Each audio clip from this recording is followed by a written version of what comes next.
In our industry, recruiting is really a phone-based business. We not only need the discipline to make the calls, but also the technology to tee up those calls and make it a more efficient day for us. And most of the time, I meet recruiters who are absolutely excellent at what they do.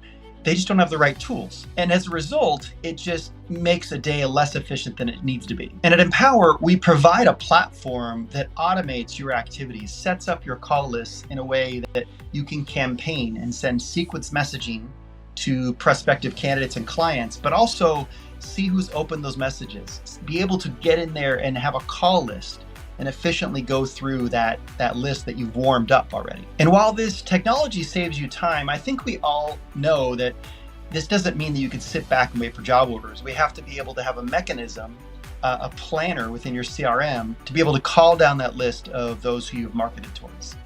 And if this is something you're interested in learning more about, set up a call with me. I'd love to chat with you about the strategy.